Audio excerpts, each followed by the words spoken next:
This is part 4 of the Apocrypha timeline. Today, we will discuss the historical settings, languages, and the date the text was actually written for the additions to Daniel. The additions include the prayer of Azariah, the Song of Three Holy Children, history of Susanna, and finally, the idol bell and the dragon.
Shalom and Shalom Israel.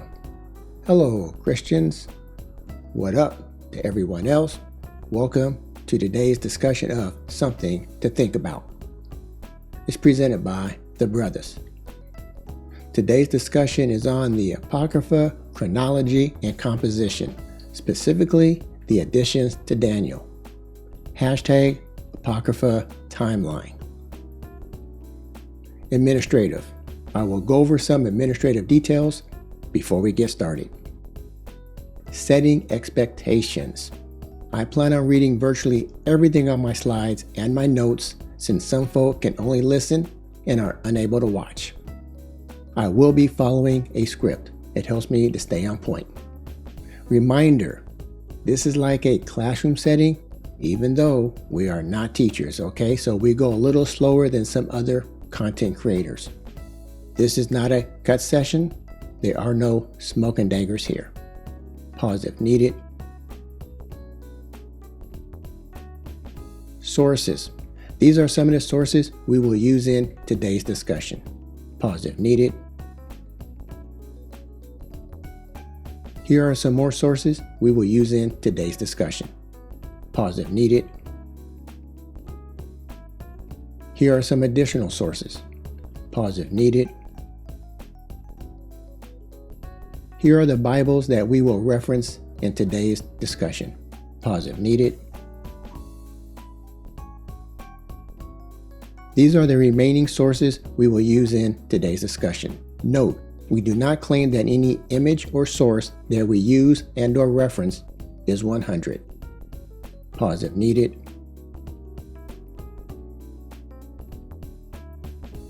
Fair use disclaimer. This video is for educational and scholarly purposes only. Pause if needed. Doctrine disclaimer. This video contains our personal opinions and interpretations and is not meant to dictate doctrine. This video does not contain hate speech, nor do we advocate violence of any kind. Pause if needed.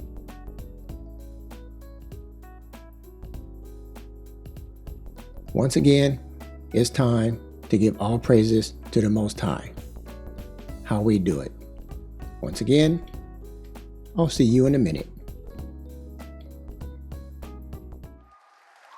All praise to the Most High. All right now. All Sing it. praise to the Most High. Go ahead, brother. All Come on now. praise to the Most High. All right now. All All praise. praise to the Most high. Praise him.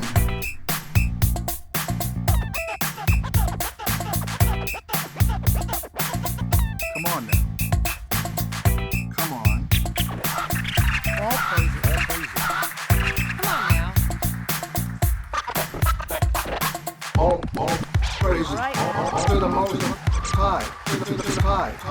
Praises. Come on now. All go ahead. Praises. All praises. Praise high. Praises. Praise high. Praise to the Most High. Yahawah.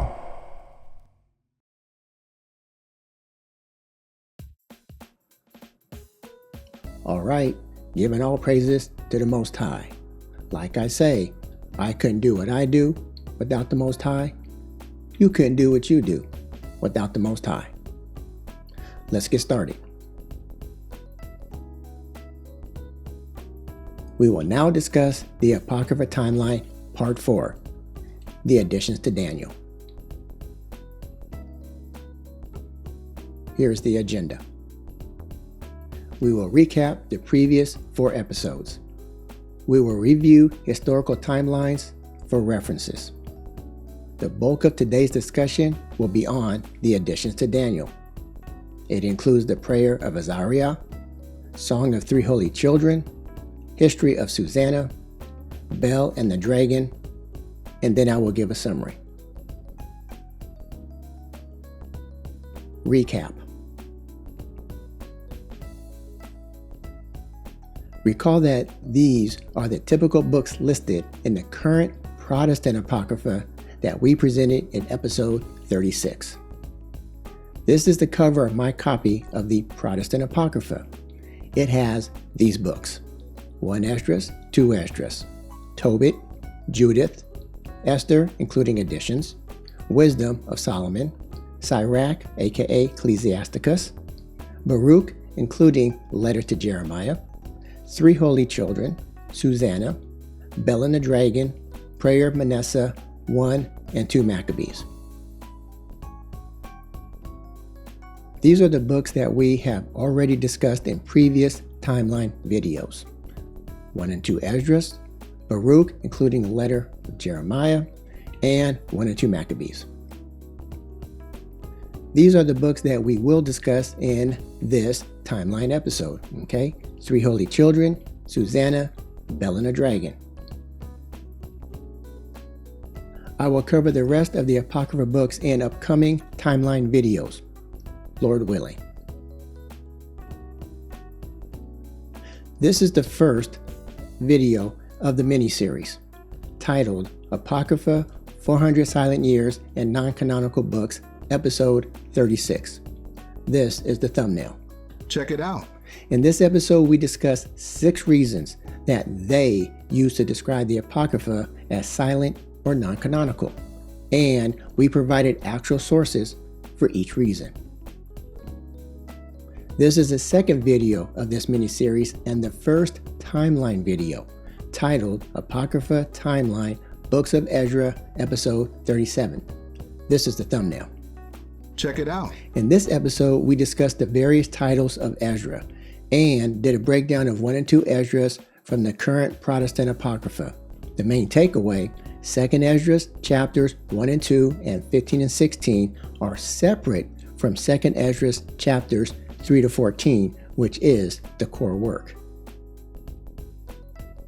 This is the third video of this mini-series and the second timeline video, titled Apocrypha Timeline, Books of Baruch, Episode 39.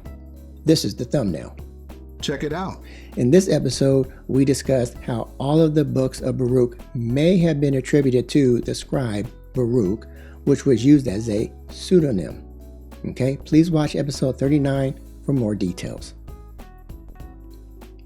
This is the 4th video of this mini-series and the 3rd timeline video, titled Apocrypha Timeline, Maccabees, the Hasmonean Dynasty, Episode 40. This is the thumbnail. Check it out. Check them all out. In this episode, we discussed where the name Maccabees originated and gave a detailed overview of all the books attributed to the name Maccabees. And yes, there are more than 2 books attributed to the Maccabees.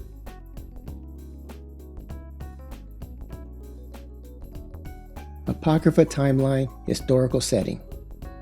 Where do the Protestant Apocrypha stories occur within the canonical Israelite writings? We will start once again by reviewing the historical timelines we presented in the previous 3 timeline videos. This is the temple timeline from the video Israelite Writings, Various Temples Defined, episode 15. Examples we have on here: Solomon built a temple, 959 BC. We have Ezekiel's vision right here, 573 BC. Up here you see Onias IV builds a replica temple in Egypt, 154 BC. And of course we got the second temple destroyed right here, 70 AD. If you want, please pause the video and look this slide over.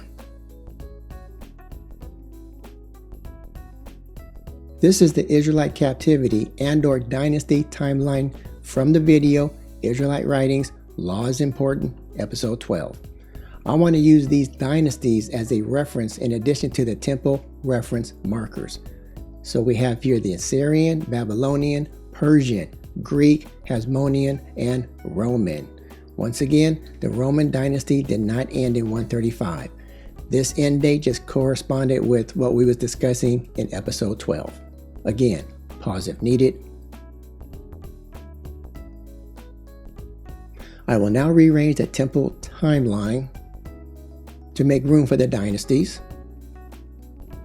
Now we need to make additional room so we can add the Protestant Apocrypha historical setting timeline. This orange time bar shows the approximate date range of most of the historical settings within the current Protestant Apocrypha of today, except for Psalm 151 and possibly chapters 1 and 2 and 15 and 16 of 2nd Esdras, which we discussed in a previous video on the books of Ezra. Again, we will be using the Bible Hub timeline throughout this Apocrypha mini-series for almost all of the historical settings since they fall within the Bible Hub timeline. We are not saying the Bible Hub timeline is 100. We are just using it as a reference. Again, this time bar shows the approximate date range of most of the historical settings within the current Protestant Apocrypha. Okay? Exceptions, Psalm 151 and possibly 2nd Esdras 1 and 2, 15 and 16. Regarding Psalm 151, this is for those that believe Psalm 151 belongs within the Israelite writings or the Apocrypha. Psalm 151 is a story about King David when he was young, about 200 years to the left of this timeline. Over here, approximately 1024 BC is the historical setting for Psalm 151. As you can see, it's off my timeline chart. Okay. Also, chapters 1 and 2 and 15 and 16 of 2nd Esdras may have been a reflection of current events post 70 AD, right here, the Second Temple destruction. Okay. So right here is when some scholars believe that post 70 AD, 2nd Esdras chapters 1 and 2, 15 and 16, that may be the historical setting for those 4 chapters. Okay, we discussed that possibility in a prior timeline video titled Books of Ezra.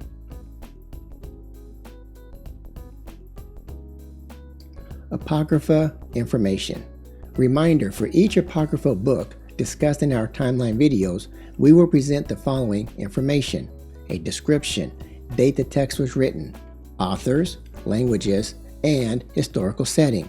Once again, we will not show the date found if applicable. For example, if and when a scroll was found in a cave. We will not present information on such findings in today's discussion. Purpose. The purpose of these timeline videos is to provide some detailed information on each Apocrypha book to get a historical perspective on what each book is about, and eventually discuss how they fit or do not fit into the canon. What do you think? Before we discuss the additions to Daniel, we have a few questions. Did you know there were additions to Daniel? If so, which one of the additions do you believe is credible? What is the age of Daniel throughout the canonical book of Daniel and the additions to Daniel? Please pause this video and put your answers in the comment section below.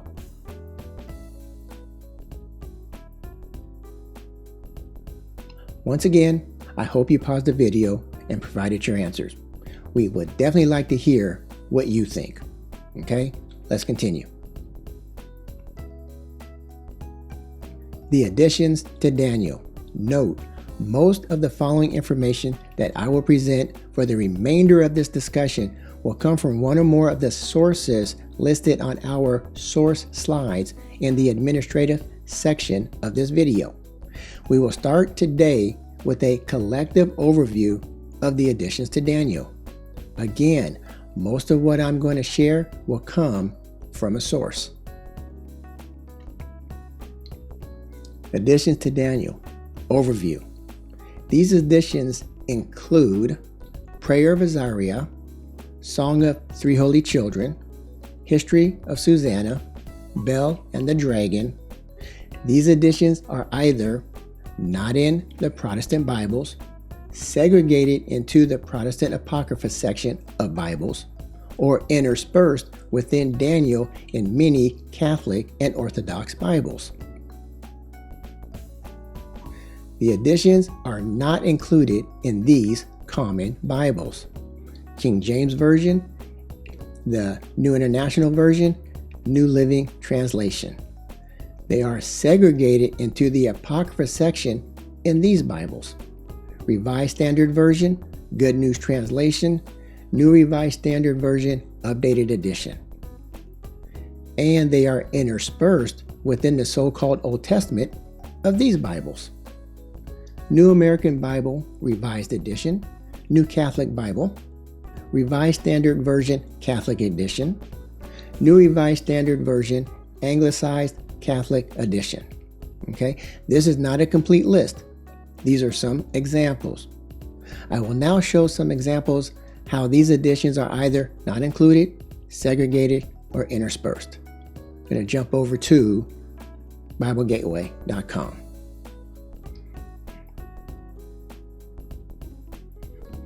Okay, we're going to start here with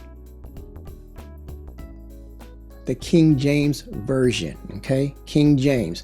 So what we're going to do here is a little test on how do we know if these additions to Daniel are in a Bible, or if they're segregated, or if they're interspersed.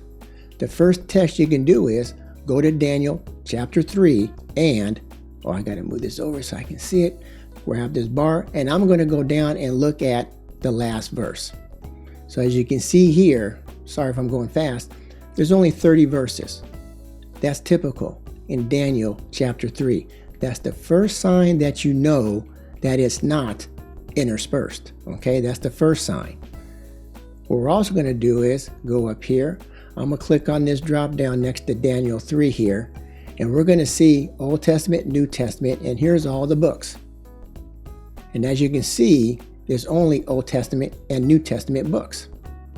Okay, so it's not even segregated in the King James. Okay, now we're looking at the Good News Translation. Okay, let me close this out down here. So right here, Good News Translation. First check we're going to do, we're going to scroll down and see how many verses are in here.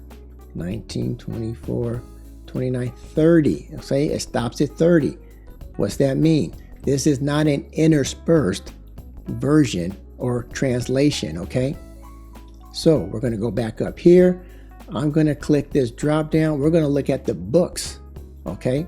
Old Testament, New Testament. Scroll down here, and you can see there's this Apocrypha section. Okay, so the G&T has 1, 2, 3, 4, 5, 6, 7.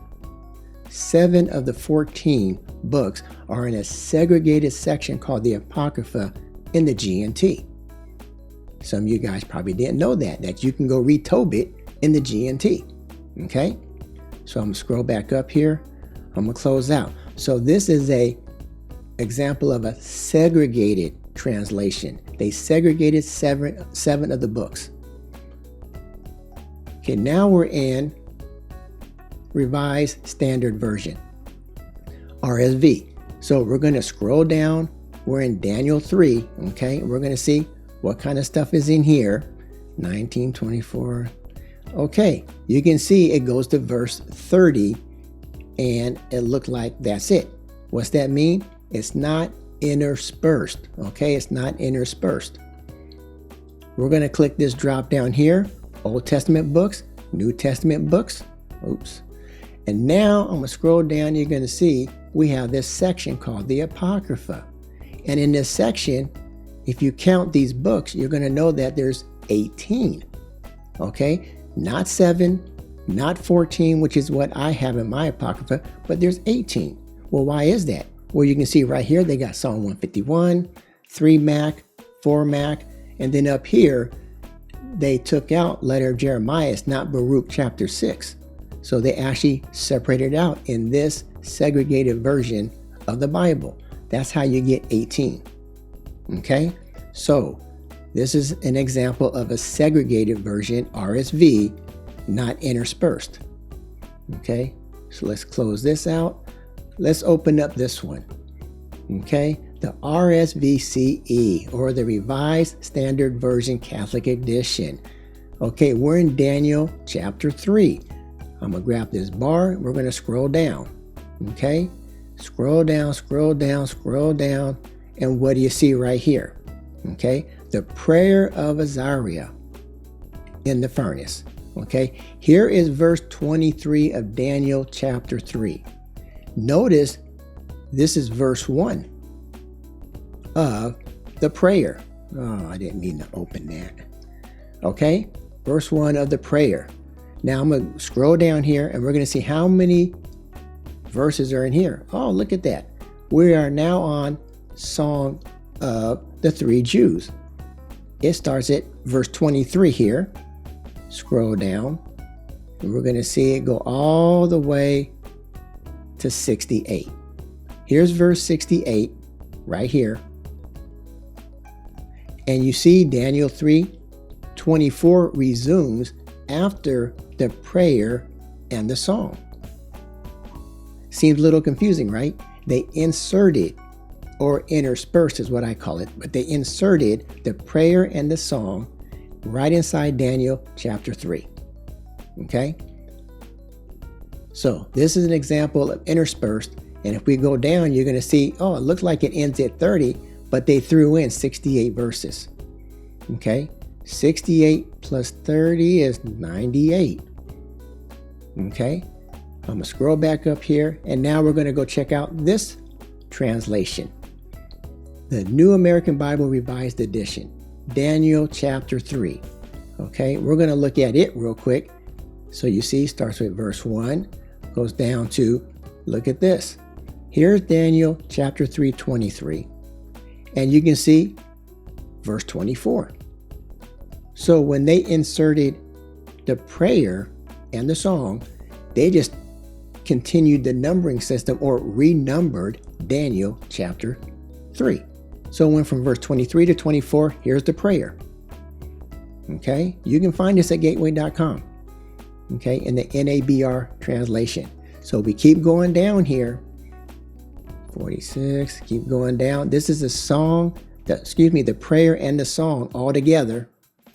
And when we get down to this verse here, 91, this is when Daniel chapter 3 resumes in like the King James Version, so to speak. And we go down to the end. Look, it says 100. So that's a sign right there. If you see 100 or 98 or whatever, you know it's interspersed. Okay? That takes care of the prayer and the song. But what about Susanna and Bell and the Dragon? So we're going to go back to, let's say, RSV here. I'm going to click this drop down, and we're going to see here, okay, the Apocrypha section in the RSV. This is segregated. Okay, there's Susanna, there's Bell. But what if it's interspersed? Okay, what if it's interspersed? We'll go back to here, the RSVCE. We're going to click this drop down again. and we're going to go look at Daniel right here. Open up Daniel. Look like it went blank. I got the font so big, it's up here. Okay, so you can see in Daniel, it has 1, 2, 3, 4, 5, 6, 12 chapters are in King James, NLT, and stuff. But you see there's 2 extra chapters in Daniel. Okay, so when it's interspersed, they take Susanna, make it 13. Bell and the Dragon, make it 14. So if it's not existing at all, you won't see these 2 chapters. If it's segregated, you won't see these 2 chapters because they're in a separate book. But if it's interspersed, you're going to see 13 and 14 inside of Daniel. Okay, might be a little confusing for some people, but when you got time, I encourage you to go look up these different translations and see, for yourself that it's all there. And some people probably didn't know. It's in BibleGateway.com. It's on the internet. We all have access to it. Okay, so I'm going to go back over to my presentation. Okay, so we're there. So, what we just saw was this. In the King James, additions are not included. In the GNT, it's segregated, but there's only 7 of the books, okay, of the Apocrypha books. In the RSV, it's also segregated, but there's 18 Apocrypha books.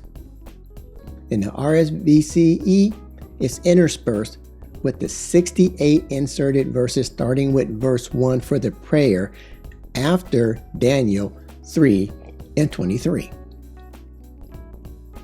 And the NABR translation is interspersed with renumbered verses starting with verse 24 for the prayer. Okay? So, if it's confusing, I just encourage you to go to BibleGateway.com and check it out. Okay? Once again, this list is not complete. These are just some of the examples.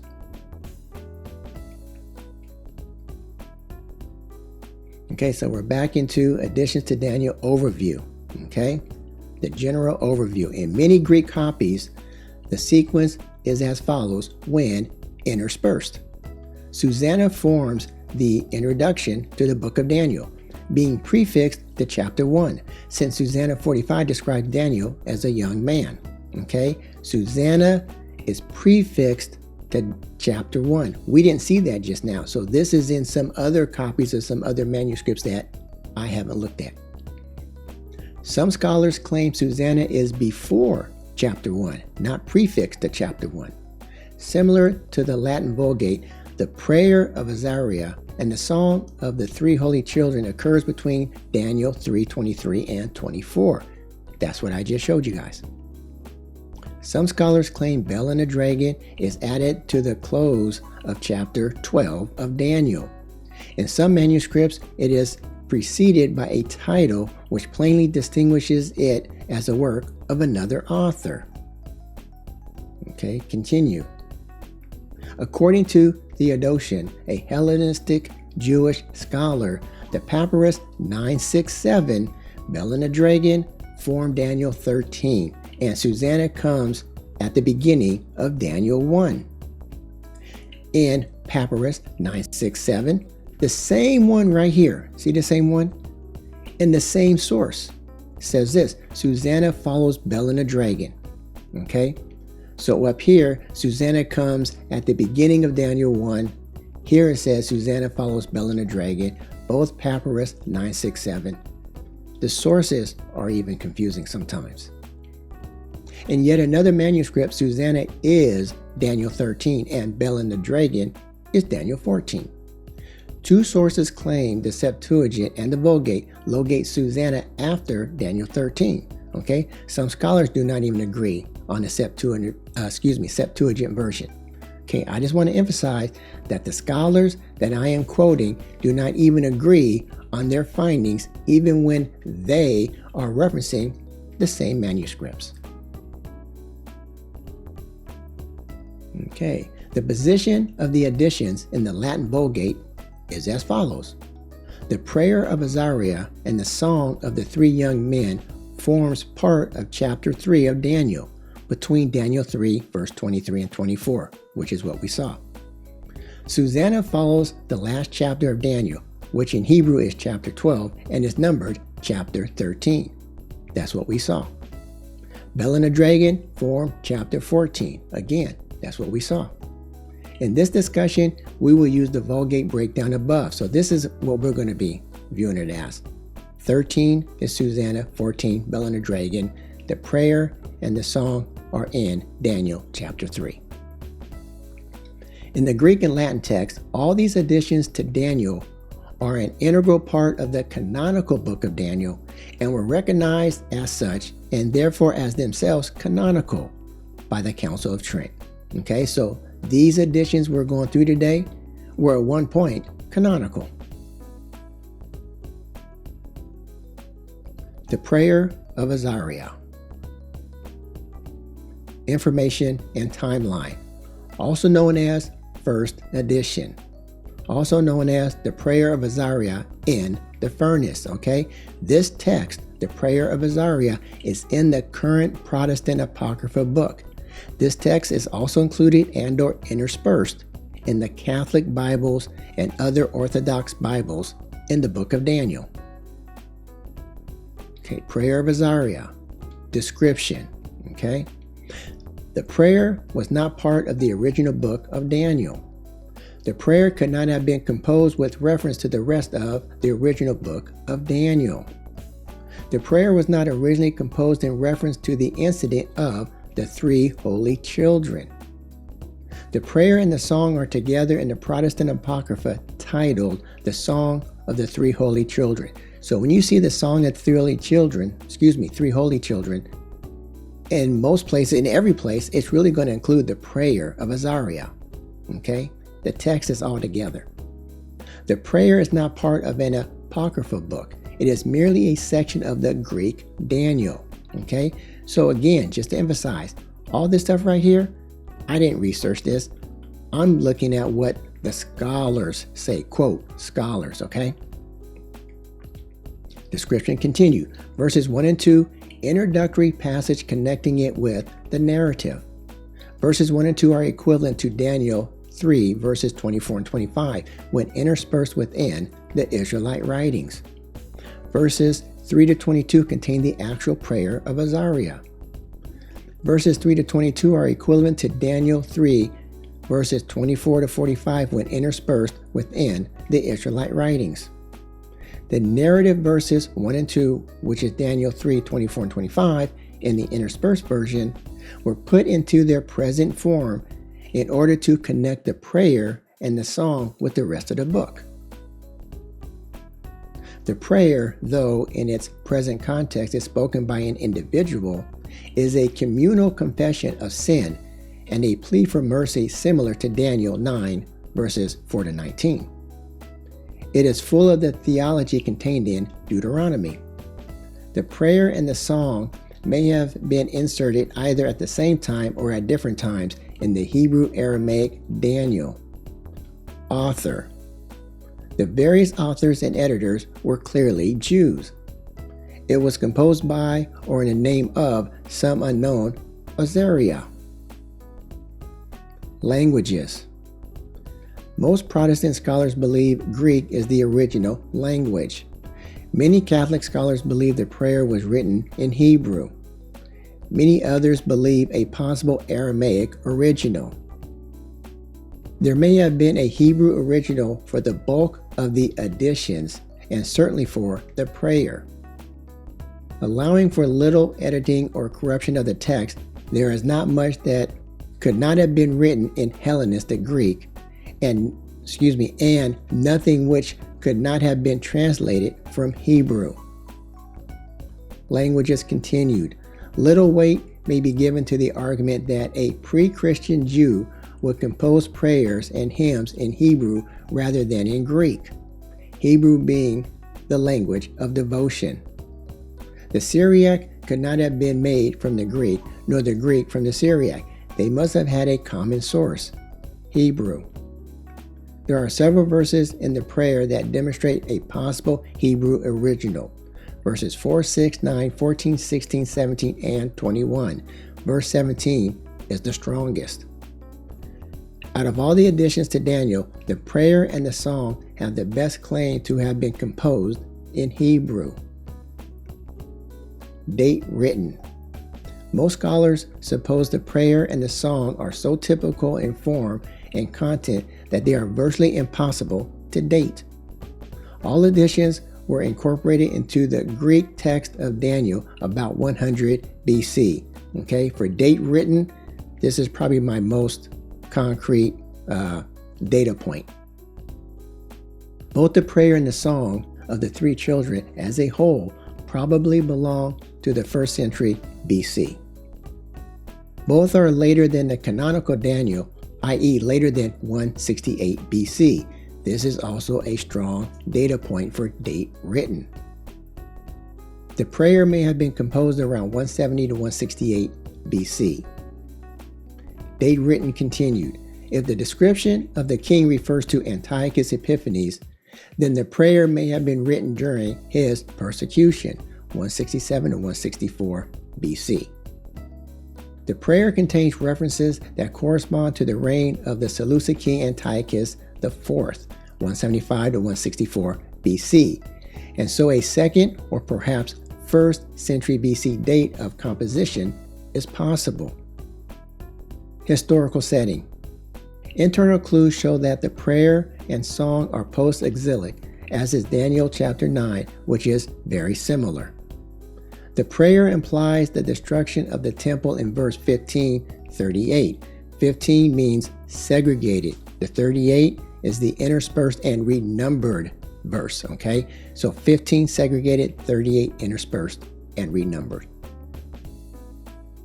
Recall this orange time bar shows the approximate date range of most of the historical setting for the current Protestant Apocrypha, approximately 720 BC to 135 BC, okay? So where does the prayer fit in historically? Okay, so we have here the prayer, 597 to 580 BC is kind of where I'm placing it based on what I read. 597 is the exile start date, okay? The Babylonian exile start date. So historically, the historical setting for the prayer, if possible, looking at 15, when it talks about no place of sacrifice, it can mean they literally had no place of sacrifice because the temple was destroyed, okay? Or were they in exile and that's why they couldn't sacrifice, okay? It was written later than the canonical Daniel, okay, i.e. much later than 168. So that's why my start point is 168, okay? May have been written during Antiochus Epiphanes and his persecution, 167 to 164. Okay, the prayer may contain references that correspond to the Seleucid king Antiochus IV, 175 to 164, okay? So you got a few different date ranges in here. But right now, I think the most important thing is all additions were incorporated into the Greek text of Daniel, about 100. So it had to be before this 100 mark right here, but after 168 is what it looks like. So that is my date range for when written the prayer of Azariah. The Song of Three Holy Children. Information and timeline. Also known as the Song of the Three Jews, also known as the Hymn of the Three Men, also known as the Song of the Three Men and the Fire. Okay? So the Song of the Three Holy Children is in the current Protestant Apocrypha book right after the text for the prayer of Azariah. This means it is also included and or interspersed in Catholic Bibles and other Orthodox Bibles in the book of Daniel. Okay, Song of Three Holy Children, description. This song and the prayer of Azariah are together in the Protestant Apocrypha titled the Song of the Three Holy Children. So when you see this, it includes the prayer for the most part. The song is a hymn of praise. There is no need to suppose that the prayer and the song ever existed separately. The song is closely related to psalm 148. The prayer and song shift the emphasis in Daniel 3 away from the king towards the faithfulness of the martyrs. Description continued. Verses 23 to 27, continuing narrative about further heating of the furnace, the burning up of nearby Chaldeans, and an angel of the Lord sent to protect them. Verses 23 to 27 are equivalent to Daniel chapter 3, verses 46 to 50, when interspersed. Verses 28 to 68 contain the actual song of the children. Verses 28 to 68 are equivalent to Daniel chapter 3, verses 51 and 90, when interspersed. The song is expressly connected with the incident of the fiery furnace by verse 66:88. Okay, 66 when segregated, 88 when interspersed and renumbered. Description continued. Verse 66:88 may not have been part of the original song because the tone is not the same as the song itself. Outside of verse 66 segregated, 88 interspersed, there is nothing to indicate that it was composed with reference to the fiery furnace of the three children. Author. We know nothing whatsoever about the author besides what is gathered from the text. The various authors and editors were clearly Jews. Languages. As with the prayer of Azariah, most Protestant scholars believe Greek is the original language. Many Catholic scholars believe the song was written in Hebrew. A different source claims that Romanist scholars in general and several Protestants hold that the original language was Hebrew. The scheme of the song is so simple, for the most part, it might equally well have been written originally in Greek or translated from Hebrew. Verses 30 to 31 segregated, 50 to 52 interspersed, have the stronger case for Hebrew. Languages continued. If the narrative interlude was original to the text of the canonical book of Daniel, then it would have been written in Aramaic. If the narrative interlude was composed to introduce the song, then it would have been originally written in Hebrew. Out of all the editions, the prayer and the song have the best claim to have been written in Hebrew. I mentioned this previously in the prayer discussion. Date written. Most scholars suppose the prayer and the song are so typical in form and content that they are virtually impossible to date. All editions were incorporated into the Greek text of Daniel, approximately 100 BC. Both the song and the prayer as a whole probably belong to the 1st century BC, and both are later than the canonical Daniel 168. So same two bullet points I mentioned before. Verse 31, segregated, 53 interspersed, mentions the temple and could reflect that the temple was standing when it was written, although it reflects a setting during Babylonian captivity. Therefore, it could have been soon after the temple purification around 164 BC. Historical setting. Internal clues show that the prayer and song are post-exilic, as is Daniel chapter 9, which is very similar. While the prayer supposes the destruction of the temple, verse 15:38, 15 segregated, 38 interspersed, the song may presuppose its existence in verse 31 or 53. That means before the first temple destruction or after the second temple is built. Okay, once again, this orange time bar shows the approximate time frame of the Protestant Apocrypha, all the books that are in the 14, approximately 720 to 135. Okay, so where exactly does the three holy children fit in historically?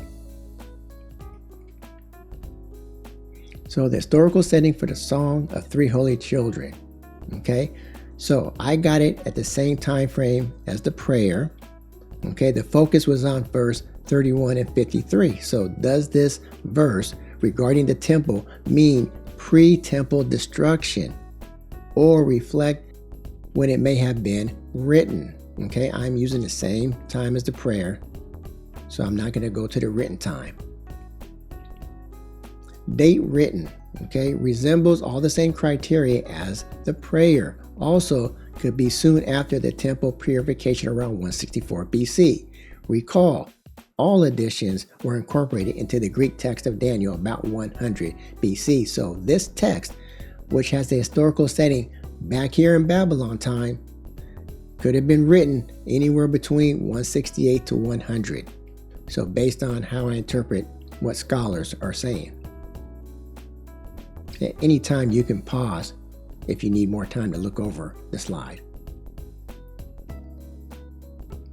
The history of Susanna. Information and timeline. Okay, also known as just Susanna. You know, that's how I say it most of the time. Also known as the chaste Susanna. Also known as the judgment of Daniel. Okay, this text, like the other text, the history of Susanna, is in the current Protestant Apocrypha book. This text is also included and/or interspersed in the Catholic Bibles and other Orthodox Bibles in the book of Daniel. Recall that we are using the translation that puts Susanna as Daniel chapter 13. History of Susanna. Description. Story of two Jewish elders who are highly infatuated with a beautiful Jewess walking in her husband's garden. The two elders wanted to have relations with this woman. She refused. Then the two elders falsely accused her of being with another young man. She was condemned to die. A young Daniel examines the two elders separately and finds inconsistencies in their stories. As a result, the two elders were condemned to death for bearing false witness. Susanna was vindicated. A parable intended to illustrate the value and necessity of cross-examination of witnesses and the punishment of false witnesses.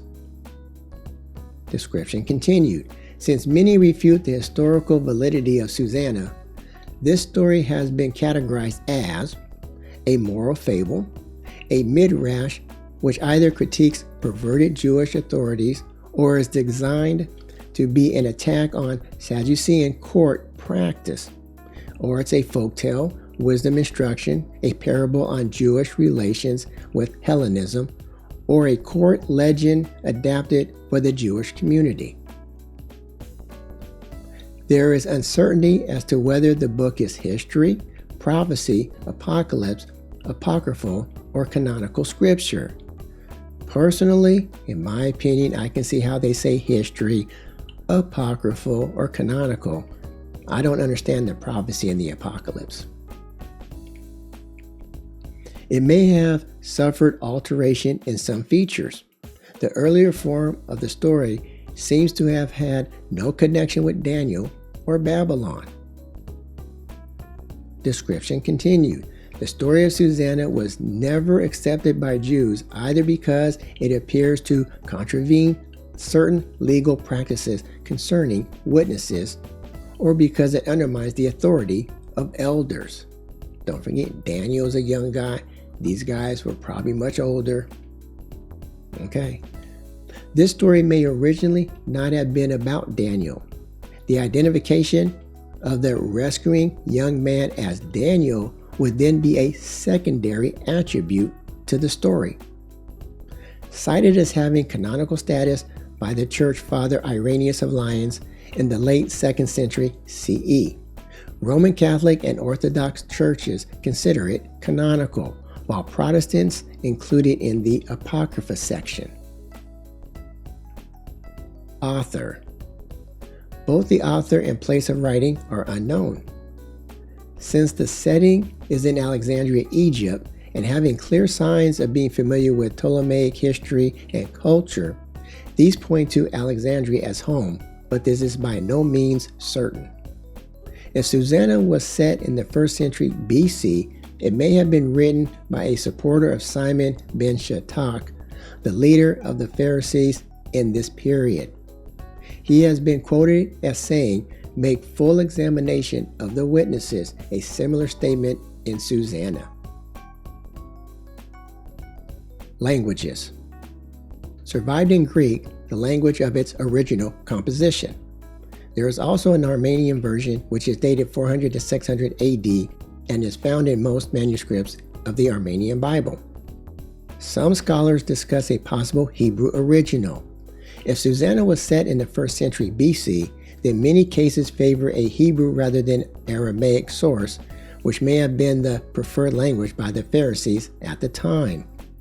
Because of the two puns, wordplays regarding the trees, in the Greek version of Susanna, most scholars favor Greek as the original language. Date written. Once again, all additions to Daniel were incorporated into the Greek text of Daniel about 100 BC. Scholars are divided about the date and origin of Susanna. Those who see it as a Judaized folktale claim it to be of Gentile origin and undateable, possibly composed as early as the Persian period 539 to 333 BC. Date written continued. Many who see this story as a Jewish composition believe it illustrating the dispute between Pharisees and Sadducees at the time of Alexander Jannaeus, 103 to 76 BC, concerning the application of Deuteronomy 19, 16 to 19. Assuming the story was translated around 100 BC, many see the possibility of an original Hebrew as belonging to any time in the Second Temple period, probably in Palestine, okay? Regarding the date written, any time in the Second Temple period. That's a long time. Historical setting. The scene is set in Babylon in the household of Joachim.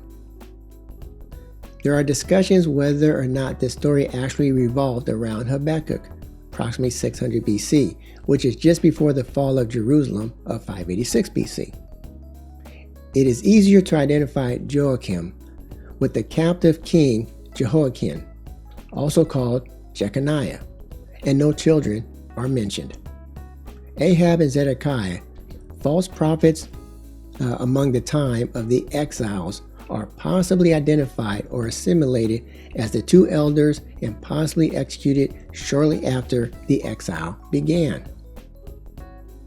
Historical setting continued.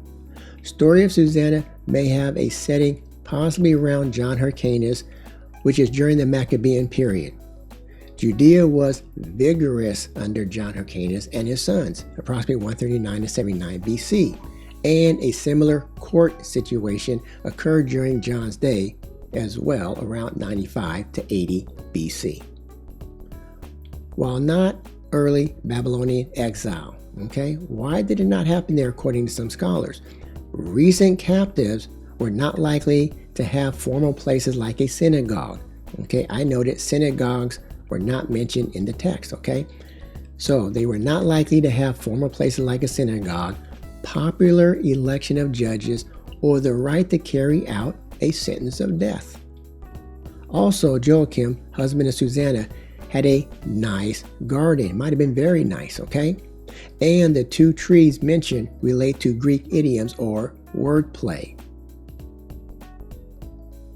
Once again, this orange time bar represents the Protestant Apocrypha approximate time frame, 720 to 135 BC. So where does Susanna fit in historically? So right here, possible historical setting, okay, after the exile started. So the exile started in 597. The temple was destroyed in 586, okay? So is this the setting? Why not early Babylonian exile? Recall that recent captives were not likely to have formal places like a synagogue or popular election of judges or the right to carry out a sentence, okay? Also, Joachim, husband of Susanna, had a very nice garden. And the two trees mentioned relate to Greek idioms and wordplay. So that's why some believe this may not be the place. Okay, Number one setting, 610 to 597 BC, okay? Possible historical setting. Why? It's around Habakkuk, which is 600 BC, just before the fall of Jerusalem, 586 BC. Also, easier to identify the name Joachim with the husband and the king Jehoiakim. And Ahab and Zedekiah, the false prophets, could be the two elders, okay? So, some believe the setting might have been right here, this orange place, which is before 597, okay? Before 597, okay? And before the temple was destroyed.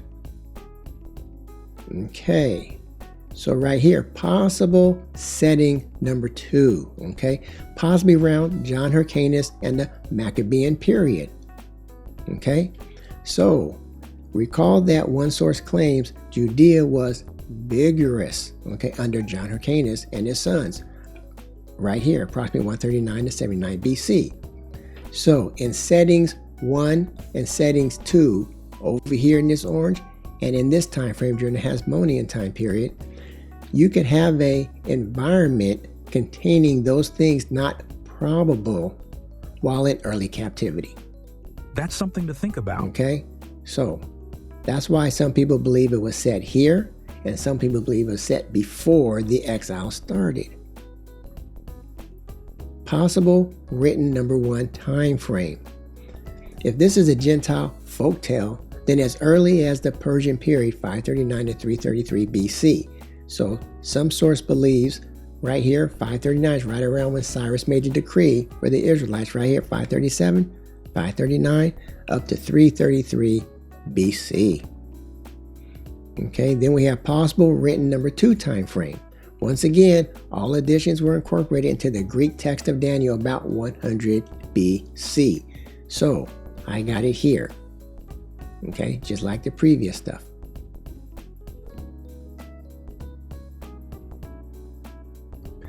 Possible written number 3 time frame. Assuming the story was translated by 100 BC, many believe an original Hebrew text may have existed any time during the Second Temple period. So here's the Second Temple completed right here, 515. So right here, all the way to what I put as stop at is 100. Okay, even though the Second Temple wasn't destroyed until here, 70 AD. So possibly written anytime within here. Again, pause if needed. Let's continue. Bel and the Dragon. Recall, most of what I've been sharing comes from a source, okay? Up to this point, and we're going to continue. Bel and the Dragon information timeline. So it's also known as part of the prophecy of Habakkuk, the son of Jesus of the tribe of Levi. Okay, this text, Bel and the Dragon, is also in the current Protestant Apocrypha book. This text is also included and/or interspersed in the Catholic Bibles and other Orthodox Bibles in the book of Daniel. Recall that we are using the translation that puts Bel and the Dragon as Daniel chapter 14. Bel and the Dragon. Description. 2 stories about the falsehood of idolatry. In both, the friendship between the king and Daniel is challenged. In the story of the idol Bel, Daniel shows that the idol does not and cannot eat, and therefore cannot be said to be alive. Daniel's God, by contrast, is the living God, the Most High. The priests and their families try to trick people by eating the food prepared for the idol, Bel. Daniel proves that the priests and their families did consume the food. The king then executes those priests and their families. Description continued. There are a few different accounts on who destroyed Bel. The king hands Bel over to Daniel, who destroys the idol. The original Greek claims the king destroys Bel. Herodotus claims Xerxes I destroys the temple and the statue. The Greek draken, or the dragon, most probably refers to a serpent. appears to be a living creature according to verses 24 to 27. Modern writers generally maintain that the dragon in this story represents a mythical monster with a serpent's head and neck, eagle's legs, a lion's body, and a unicorn's horn. Okay? How is that possible if Daniel kills it? Maybe he killed it in the spirit. Just thought of that. Description continued. The king challenges Daniel to recognize the dragon as a living god, for surely it is alive. In this story, Daniel shows that eating is not sufficient criteria for divinity. Daniel eventually kills the dragon and subsequently was put into the lion's den by the will of the people. As the story goes, Daniel is spared while his detractors were eventually put into the lion's den and consumed. Author. Nothing is known regarding the author of this work. These two stories seem to have been written by one author who used pre-existing materials. Verse 1 from the Greek Septuagint contains, "From the prophecy of Habakkuk, son of Joshua of the tribe of Levi." Is that the author? Languages. Until comparatively recent years, some view that Bel and the Dragon was composed and first edited in the Greek language because no traces of Semitic original with reasonable claims can be found. It is denied that the Hebraisms are more numerous than can be accounted for on the assumption of a Greek original. In the Greek of Susanna, there are certain wordplays inconsistent with a translation. No such wordplays have been discovered here. Languages continued. All editions are clearly secondary, in their earliest form surviving only in Greek. There are many others that point to evidence of an original Semitic writing, Hebrew or Aramaic, though none of the original Hebrew has survived. Date written. Nothing is definite regarding the place or date of composition. Perhaps composed as early as the Persian period 539 to 333 BC, similar to the story of Susanna. Once again, all additions to Daniel were incorporated into the Greek text of Daniel about 100 BC. The phrase, "become a Jew," verse 28, reflects an attitude first prevalent in the 2nd century BC. Date written continued. The canonical Daniel is dated by modern scholars at about 160 BC, and it is quite certain Bel and the Dragon belong to a later date. May have been written at a period when the Jewish religion was bitterly persecuted. Such a period existed during the reign of Antiochus VII, 139 to 128 BC. This Syrian monarch reconquered Palestine and did his utmost to suppress Judaism. Historical setting. The historical scene is set by mentioning the death of, Astyages, king of Media, 585 to 550 BC, and the succession of Cyrus the Persian, who conquered Babylon in 539 BC. To me, this is the most important milestone regarding the historical setting. Daniel was the companion of King Cyrus, verse 2.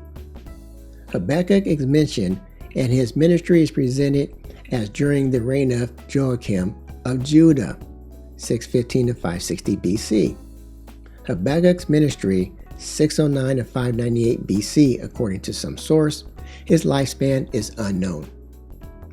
According to Herodotus, the temple of Bel was plundered by Xerxes I, 485 to 465 BC.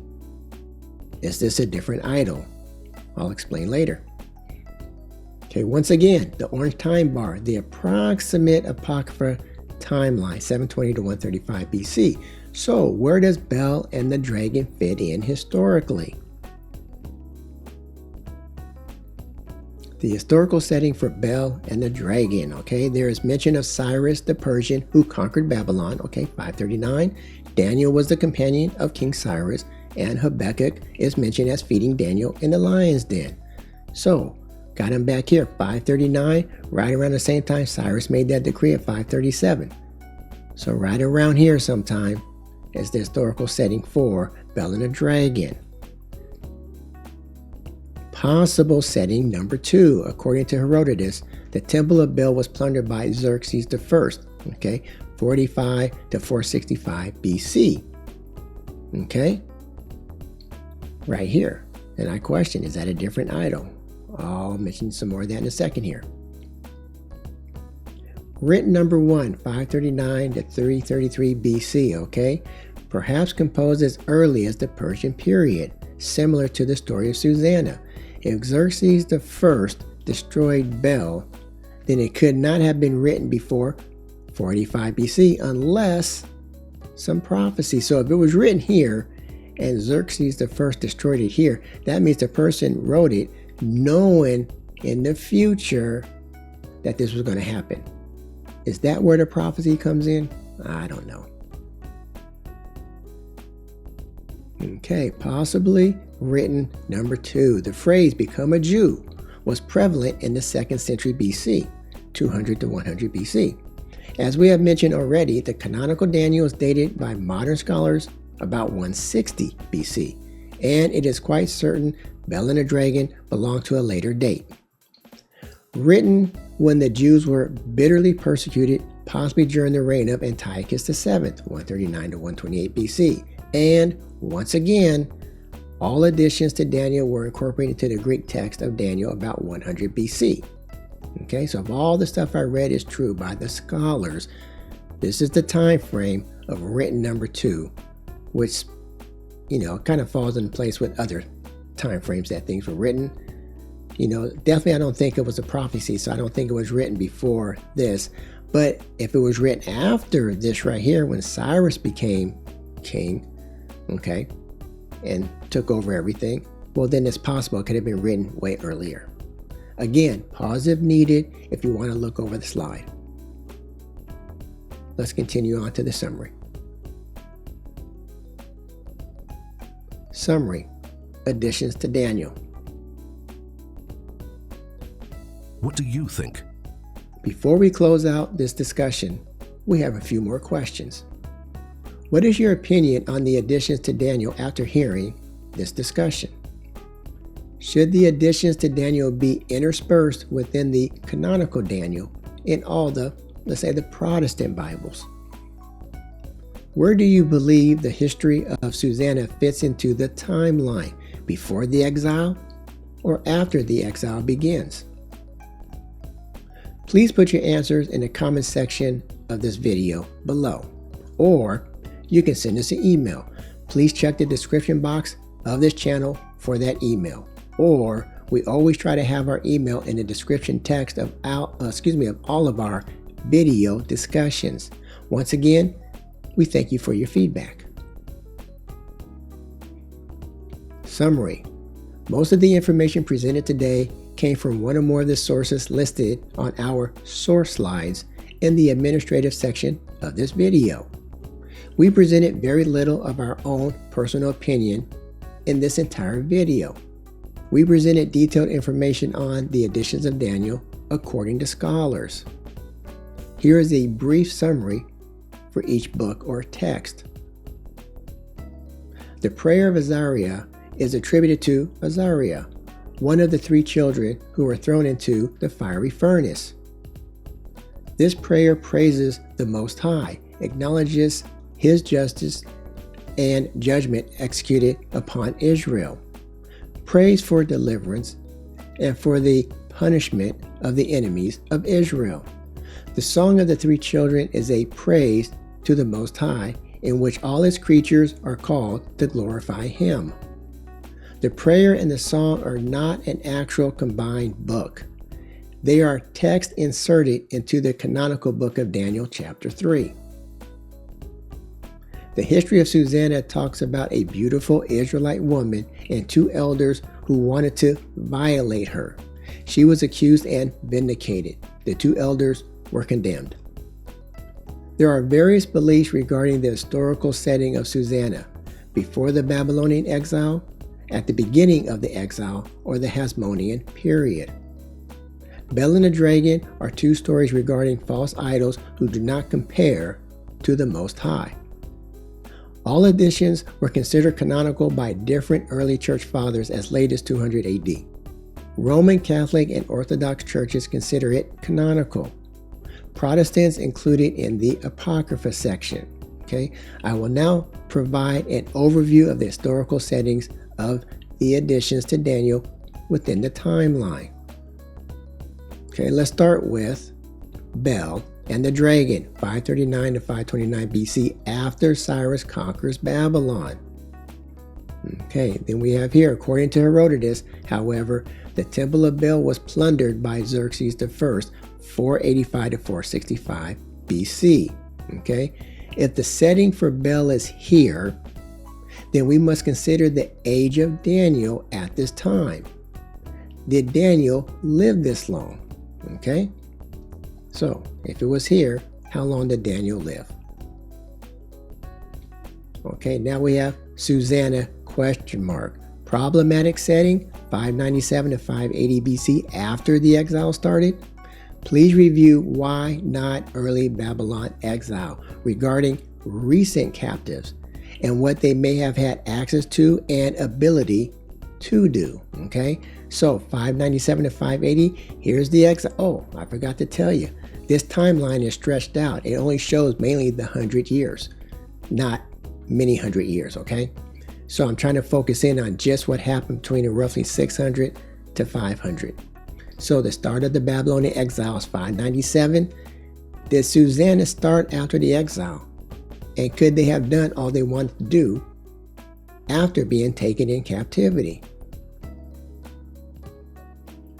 So we have Susanna number 2 here, 610 to 597. As you can tell, it moved over to the left. Okay, I'm leaning toward this setting for Susanna because of the freedoms and lifestyle that the Israelites had before the exile, as well as the husband named Jehoiakim and possibly being the king. However, it is just an opinion. Okay, Susanna number 3 setting is 139 to 79 BC. Okay, that's during John Hyrcanus, the Hasmonean period. This is way off to the right of the screen. Okay, way off. I am not confident that the story of Susanna occurred during that time frame, which would be another 300 plus years into the future, or 400. Okay, however, that's just an opinion. I feel somewhat confident that the prayer of Azariah and the song of the 3 holy children have a historical setting here, 597 to 580, which would be after the exile started and possibly after the temple was destroyed. Okay, the only question for both of these editions is whether or not they happened before or after the temple destruction. However, I believe they both happened after the exile started. Okay, regardless if the temple was destroyed, I believe both the prayer and the song actually happened after the start of the Babylonian exile. Okay, remember I asked if Daniel could have lived until the time frame of Xerxes I. Okay, if Daniel took part in the destruction of Bel, okay, if this is true right here, and was part of the Susanna story over here, then he would have lived about 120 years or longer.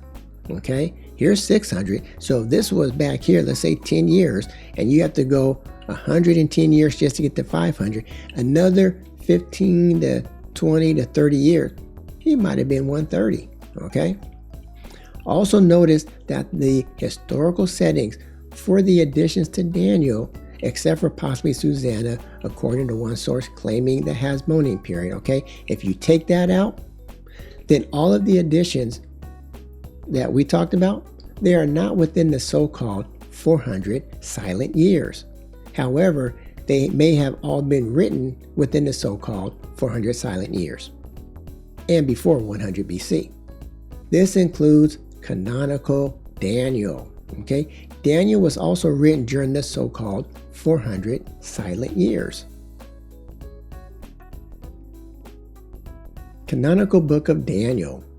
The canonical book is dated by modern scholars about 160 BC.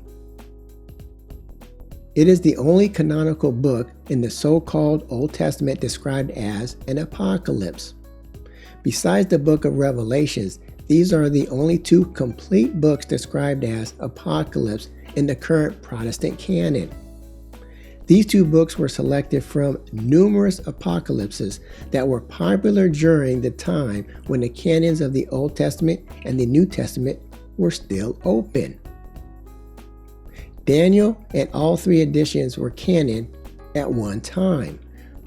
Please see episodes 1, 2, and 3 regarding the overview of the canon process, where we discuss the concept of an open and closed canon.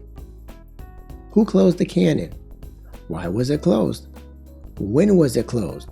Most importantly, were Israelites a part of the canon process? Now that's really something to think about.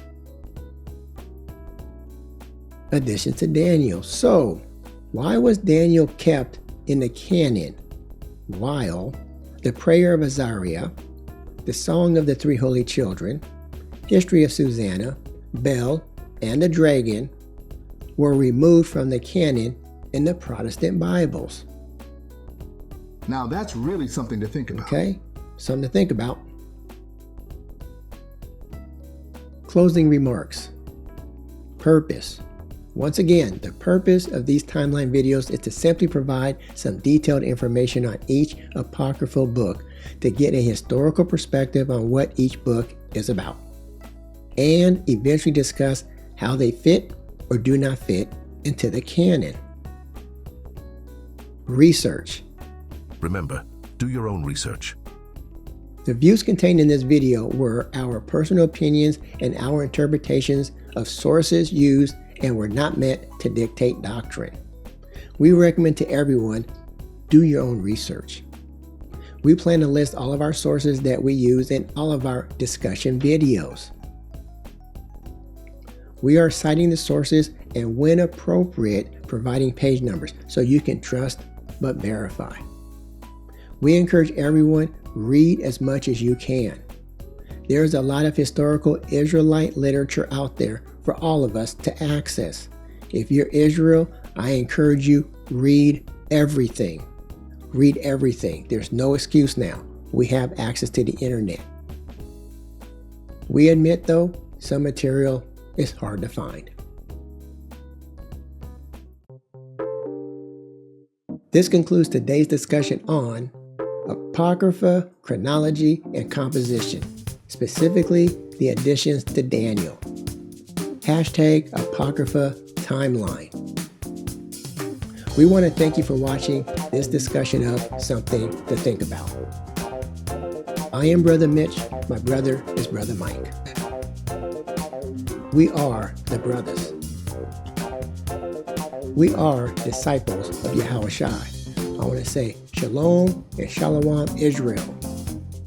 Goodbye, Christians. Hi to everyone else. Till next time.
Follow the brothers. On YouTube, Hebrew Connect TV. X, Fanbase. Rumble, or visit their website. See also Facebook, Gab, and Truth. The following is an HBO special featuring the brothers. Yo, can you help the brothers out? HBO special. You can use PayPal. The brothers need some digital money. Or you can use CashApp. Every little bit helps. Please support their efforts. You can even use a credit card. And Venmo. Why are you selling cookies? Please help support this organization. It's okay if you can't give. Just spread the word. That's just as important as giving.